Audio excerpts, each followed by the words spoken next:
नमस्कार, मैं हूं आपके साथ मयंक। आज 1 तारीख है, 1 जुलाई है और इस वीडियो की शुरुआत मैं एक बेहद गंभीर वार्निंग के साथ करना चाह रहा हूं, गंभीर चेतावनी के साथ करना चाह रहा हूं। अली खामनेई साहब की अंतिम यात्रा को उनके फ्यूनरल के समय, उनके जनाजे के दौरान ईरान पर बड़ा हमला हो सकता है, बड़ी स्ट्राइक्स हो सकती हैं। यानी अली खामनेई साहब का जो अंतिम सफर होगा, अंतिम यात्रा होगी, जो उनका जनाजा होगा, उसको निशाना बनाया जा सकता है। इस तरह के बड़े ही गंभीर जो है सीरियस इनपुट्स मिले हैं ईरान को और इस तरह की चर्चाएं कई खुफिया एजेंसीज में हैं। और देखिए, जो बयान आए कल इजराइल के कई अधिकारियों की तरफ से, खासकर रक्षा मंत्री कार्ड्स की तरफ से उनका बयान आया है कि हम 24 घंटे में ईरान पर हमला करने के लिए तैयार हैं। इसके अलावा कई इनपुट्स ये बता रहे हैं कि 4 जुलाई से 9 जुलाई के बीच जब अली खामनेई साहब का जनाजा होगा और कई शहरों में, तेहरान में, कोम में, मशहद में करोड़ों लोग जमा होंगे और अलग अलग शहरों में अलग अलग कार्यक्रम होंगे।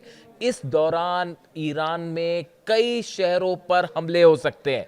ये हमले भले एयर स्ट्राइक ना हो, लेकिन मोसाद एक बड़ा कोवर्ट ऑपरेशन कर सकता है। जब हजारों लाखों लोगों की भीड़ जमा होगी, उसके बीच धमाके हो सकते हैं, उसके बीच फायरिंग हो सकती है और इसकी जानकारी अब ईरान के पास भी है। ईरान की सारी खुफिया एजेंसीज जो है वो अलर्ट पे हैं।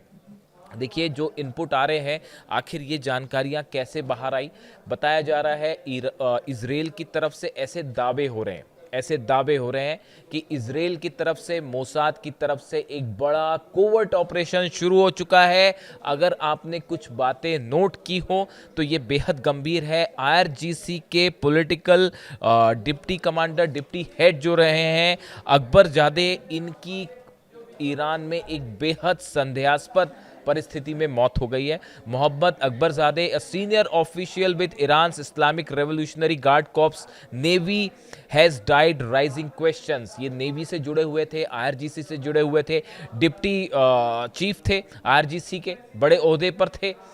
इनकी मौत हो जाती है। Iranian state media reported his death as a car accident in Kerman province. उन्होंने, जो ईरान के मीडिया में खबरें आई कि एक हादसे में उनकी मौत हुई, एक्सीडेंट में मौत हुई है, लेकिन जो सर्कमस्टांसेस बता रहे हैं, the circumstances surrounding his demise have sparked considerable suspicion particularly on social media. जिस तरह से उनकी कार पलटी और आसपास जो सर्कमस्टेंशियल एविडेंस मिले हैं, वो इस ओर इशारा करते हैं कि ये इनकी जो मौत है, इसके पीछे मोसाद का ऑपरेशन भी हो सकता है, कोवर्ट ऑपरेशन, और मोसाद ने इनको निशाना बनाया है, इस तरह की बात कही जा रही है। इसके अलावा आपने अगर बात नोट की है तो 2 आईआरजीसी से जुड़े बड़े अधिकारियों की गोली मारकर हत्या कर दी गई है ईरान में कल। आईआरजीसी के 2 अधिकारी थे, मेंबर्स थे, इन दोनों को टारगेट किया गया, गोली मार के इनकी हत्या की गई। इसलिए ये बात कही जा रही है कि मोसाद की तरफ से, इजराइल की तरफ से एक बड़ा कोवर्ट ऑपरेशन शुरू हो चुका है। आप देखें, अचानक से पिछले 48 घंटे के अंदर लेबनान पर हमले शुरू हो चुके हैं, सीरिया पर अटैक शुरू हो चुके हैं, गजा पर हमले शुरू हो चुके हैं। जो सीज फायर वाली बात थी वो अचानक से हमलों में बदल गई है। दक्षिणी लेबनान पर हमले हो रहे हैं, टायर इलाके में हमले हो रहे हैं, इजराइल के फाइटर जेट्स ने वहां पर बमबारी की है। इसी तरह के हालात सीरिया में है। सीरिया में तो हैवी व्हीकल के साथ इजराइल की जो आर्मी है वो अंदर घुसी है और कई जगह पर जो है वो सीधी आमने सामने की लड़ाई जारी है। ऐसे ही गजा में भी हमले हो रहे हैं। इन हालात में एक बार फिर ये सवाल उठने लगा है कि क्या इजराइल ने कोई बड़ी प्लानिंग कर ली है? अमेरिका की कंसल्टेशन के बाद ये प्लानिंग हुई है? और क्या कुछ अरब देश भी ये जान रहे हैं कि जल्द ही ईरान पर एक बड़ी स्ट्राइक होने वाली है? देखिए, ये जो बातचीत वाली बात है, ईरान और अमेरिका के बीच एमओयू के कौन से टेक्निकल मुद्दों पर बात होगी, दोहा में क्या होगा, पैसा रिलीज होगा नहीं होगा, ये सब बातें ऐसी हैं जो चलती रहेंगी, इनका कोई अंत नहीं है। लेकिन हकीकत ये है, जो खुफिया रिपोर्ट्स जानकारी दे रही हैं, ईरान पे बड़ा हमला होने जा रहा है। इसीलिए देखिए, मुझसे कई दर्शकों ने पूछा, कई मेरे व्यूअर्स हैं जिन्होंने मेरे से 2 तरह के सवाल किए गए पिछले 5-6 दिनों के अंदर। मैंने इस पर अपनी कोई राय नहीं रखी, क्योंकि मैं कौन होता हूँ राय रखने वाला, लेकिन मुझसे बड़ी स्पेसिफिक बात पूछी गई। एक शख्स ने मुझसे ये पूछा कि ये जो एमओयू ईरान और अमेरिका के बीच में साइन हुआ, इनकी शर्तों के बारे में आपकी क्या राय है? देखिए, मुझे व्यक्तिगत तौर पे अभी जो स्थिति है इसमें बात रखी जाए, ईरान को एक बात बड़ी साफ तौर पर सामने रख देनी चाहिए कि जब तक अली खामेनी साहब का फ्यूनरल नहीं हो जाता, उनके जनाजे का पूरा प्रोसेस कंप्लीट नहीं हो जाता, तब तक हम किसी तरह की कोई बातचीत नहीं करेंगे। बात नंबर 1। और अगर इस बीच में किसी भी तरह का ईरान पर हमला होता है तो ईरान सीधा स्ट्राइक करेगा, अपने दुश्मनों को निशाना बनाएगा। ये अनाउंसमेंट ईरान को कर देना चाहिए इस अली खामेनी साहब के फ्यूनरल के पहले। देखिए ये बहुत बड़ी गैदरिंग होगी, इसमें जो है कम से कम करोड़ों लोग शामिल होंगे और कई शहरों पे शामिल होंगे, तेहरान में, कोम में, मशहद में करोड़ों लोग। देखिए अली खामेनी साहब की पॉपुलैरिटी इतनी ज़्यादा है कि मानो पूरे ईरान के दिल में बसे हुए थे वो, और आज भी बसे हैं। ऐसे में हर शख्स ये चाहेगा कि उनके जनाजे में शामिल हुआ जाए, उनको अंतिम विदाई दी जाए। ये एक ऐसा मौका होगा जब ईरान में सिक्योरिटी बहुत बड़ा मुद्दा होगा। देखिए अभी जो वर्तमान सुप्रीम लीडर हैं मुस्तफा खामेनी साहब, वो उस फ्यूनरल में शामिल होंगे नहीं होंगे। एक बात तो आप ये भी समझिए, मुस्तफा खामेनी निशाने पर है मोसाद के, CIA के। अहमद वाहिदी साहब IRGC चीफ निशाने पर हैं मोसाद के और CIA के, इससे कोई डिनाई नहीं कर सकता। और किसी भी तरह की अगर लोकेशन रिवील होती है मुस्तफा खामेनी साहब की, 1 मिनट नहीं लगेगा उन पर हमला होने में। मुझसे बात पूछी गई, मैं इसका जवाब सिर्फ इसलिए दे रहा हूं कि मेरे कई सारे दर्शकों ने इस MOU को लेकर बात पूछी। मेरी पहली बात मैंने आपसे रिपीट करी, ईरान को ये बात इस फ्यूनरल के पहले साफ रख देनी चाहिए कि हम अमेरिका से अब MOU के बारे में अगली बात तब करेंगे जब अली खामेनी साहब के जनाजे का प्रोसेस पूरा हो जाएगा, उन्हें सुबुर्दे खाक कर दिया जाएगा, उसके बाद ही हम बात करेंगे। और बीच में कोई भी स्ट्राइक होती है तो वो सीधा जंग होगी पूरे अरब के खिलाफ, इसराइल के खिलाफ। यही एक तरीका है पूरी तरह से इस फ्यूनरल को सुरक्षित रखने का। देखिए आपको अपने दुश्मन से, यही बात हमेशा अली खामेनी साहब भी कहते थे, अपने दुश्मन से आप जब एक कदम आगे चलते हैं, उसकी सोच से एक कदम आगे चलते हैं, तो फिर आप जीत हासिल करते हैं। और इसी पर चल के ईरान ने आज अमेरिका और इसराइल को घुटने पर ला दिया। पहली बात। दूसरी बात, इस MOU को लेकर चूंकि बात छिड़ी तो मैं कहना चाहूंगा कि मुझसे जब इस MOU की बात हुई थी तो मेरे दिमाग में एक थॉट आया, कोई भी सोच सकता है, मेरे दिमाग में विचार आया था कि इस MOU की अगर पहली शर्त होनी चाहिए थी वो ये होनी चाहिए थी कि व्हाइट हाउस में डोनाल्ड ट्रंप पहले प्रेस कॉन्फ्रेंस करें और ईरान के सुप्रीम लीडर पर हमला करने के लिए माफ़ी मांगे। अली खामेनी, मैं अपने विचार बड़े साफ तौर पर रखता हूँ, अली खामेनी साहब की हत्या इतिहास की सबसे ऐसी घटना थी जिसकी जितनी निंदा की जाए वो कम है।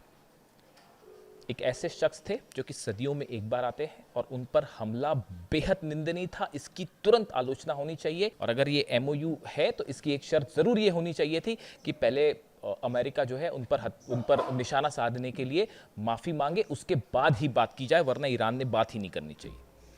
खैर ये मेरा व्यक्तिगत सोच है। अब हालात ये है कि इस पूरे मुद्दे को लेकर ईरान में बड़ी चर्चा शुरू है कि आखिर इस पूरे 4 तारीख से 9 तारीख तक का जो प्रोग्राम है इसे कैसे मैनेज किया जाएगा। खबरें इस तरह की भी हैं, ये भी चर्चा है कि क्या हेलीकॉप्टर्स के थ्रू किसी तरह का जनाजे की प्रोसेस कंप्लीट हो सकती है, यानी कि जो VVIP पर्सन्स होंगे क्या किसी तरह से उनको हेलीकॉप्टर के ज़रिए कैरी किया जा सकता है, क्या हेलीकॉप्टर के ज़रिए जो है वो प्रोसेस हो सकती है, ये पूरी जनाजे की प्रोसेस हो सकती है। कई सुरक्षा को देखते हुए इस तरह के ऑप्शंस पर भी विचार किया जा रहा है। देखिए इसके अलावा जो लेटेस्ट खबर मैंने आपको लेबनान की बताई, कंतारा और देर सिरियान इलाके में जो है वो भारी बमबारी हो रही है और वहाँ पर हिजबुल्लाह और इसराइल दोनों आमने सामने हैं। यानी कहने का मतलब ये है, अगर आप देखें लेबनान में फ्रंट खोल दिया है इसराइल ने, गजा पर फ्रंट खोल दिया है और इसके साथ ही सीरिया पे भी फ्रंट खोल दिया। और ये अचानक से डेवलपमेंट हुआ है, पिछले थोड़ा सा सीजफायर हुआ लेकिन वो फिर से खत्म हो गया। और ये हमले बता रहे हैं कि कुछ अंदर बड़ी खिचड़ी पक रही है साहब, कुछ बड़ा प्लान तैयार हो रहा है। सेंटकॉम जो है अमेरिका की, इसके जो चीफ हैं ब्रैड कूपर, इनकी कई देशों के प्रमुखों से के रिप्रेजेंटेटिव से मुलाकात हुई है, सेना के अधिकारियों से मुलाकात हुई है। प्रमुख मतलब मैं राष्ट्रपति या प्रधानमंत्री की बात नहीं कर रहा हूँ, सेना अधिकारी जो हैं इनसे मुलाकात हुई है। लेबनान भी गए थे वो, हालांकि लेबनान के प्रधानमंत्री से उनकी मुलाकात हुई। अब ये सेंटकॉम चीफ जो हैं इनकी इजराइल के सैनिकों से मुलाकात होती है, वहाँ की इजराइल के अधिकारियों से मुलाकात होती है, बैठक होती है, मोसाद के अधिकारी भी उसमें शामिल थे, इस तरह की बात हो रही है। यानी एक बड़ा प्लान तैयार है और वो बड़ा प्लान क्या हो सकता है, कब उसको एग्जीक्यूट करना है। देखिए 2 बयान बेहद अहम है डोनाल्ड ट्रंप के। एक बयान ये आया, उन्होंने हाल ही में ये बात कही कि ईरान पर कब हमला होगा या इस तरह की बात उन्होंने जब इसके रेफरेंस में कही कि अब वक्त हम तय करेंगे कि क्या होना है। समझ रहे हैं आप, वक्त हम तय करेंगे कि क्या होना है। इससे लगता है कि शायद डोनाल्ड ट्रंप या अमेरिका के मन में एक फ्रेमवर्क तैयार है कि ईरान पर कब स्ट्राइक की जाए। बड़ी माइन्यूटली चीज़ों को फॉलो करना होता है। दूसरा, उनका बयान थोड़े दिनों पहले जो था कि मैं इस्लामिक रिपब्लिक को मैं जो है पूरी तरह से ख़त्म कर दूंगा, वो ईरान को लेकर इस तरह की बातें एक दो बार कर चुके हैं।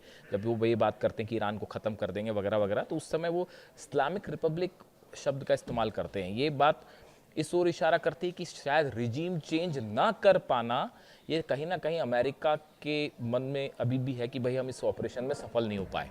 इसलिए क्या निशाने पे मुस्तबा खामनेई है और उनका कोई भी उनकी लोकेशन रिवील होना क्या हमले का कारण बन सकती है? साहब बिल्कुल बन सकती है। जब रमज़ान में हमला हो सकता है, मुहर्रम के समय हमला हो सकता है, तो अली खामनेई साहब के जनाजे के दौरान भी हमला हो सकता है। भले वहाँ पे एयर स्ट्राइक ना हो, ज़रूरी नहीं है हर चीज़ एयर स्ट्राइक से हो, लेकिन गाइडेड मिसाइल से हमला हो सकता है बिल्कुल। और मोसाद के बड़े सारे वहाँ पे जो है एजेंट्स हैं, आप देख ही रहे हैं, बड़े बड़े धमाके होते हैं। तो इन सब को लेकर हालांकि कहा तो ये भी जा रहा है कि वर्ल्ड कप फुटबॉल जैसी ख़त्म होगा, कई सारे एक्सपर्ट ये राय रख रहे हैं कि वर्ल्ड कप फुटबॉल ख़त्म हुआ और स्ट्राइक हुई, तो वो इस तरह की भी बातें हैं। अब ये दोहा में क्या होना है, बातचीत होगी नहीं होगी, 6 अरब डॉलर को लेकर भी मामला फंस गया है। इस हालात में फ़िलहाल जो इनपुट्स हैं उसके मुताबिक अभी मैं इसी मुद्दे तक सीमित रहना चाह रहा हूँ कि अली खामनेई साहब के जनाजे के दौरान जो खबरें हैं उसके मुताबिक सिक्योरिटी एक बहुत बड़ा कंसर्न है, और जो डेवलपमेंट्स हैं अमेरिका के सैनिकों की मौजूदगी ये बता रही है, नए वॉर प्लेन्स की मौजूदगी ये बता रही है, इसराइल का अचानक एग्रेसिव हो जाना, कार्ड्स का ये कहना कि हम हमले करेंगे, जॉर्ज डब्ल्यू बुश जो एयरक्राफ्ट कैरियर उससे जो है F-15 जेट्स F-18 जेट्स जो हैं वो टेक ऑफ कर रहे हैं, प्रैक्टिस चालू है अरब सागर के आसपास। ये बड़ी सारी चीज़ें इशारा कर रही हैं कि मामला जो है वो एक बार फिर से जंग की तरफ बढ़ रहा है, और 4 जुलाई से 9 जुलाई बेहद अहम होने जा रही है, बेहद अहम होने जा रही है। इससे जुड़ा जो भी अपडेट होगा आप तक पहुंचाऊंगा। Thank you so much.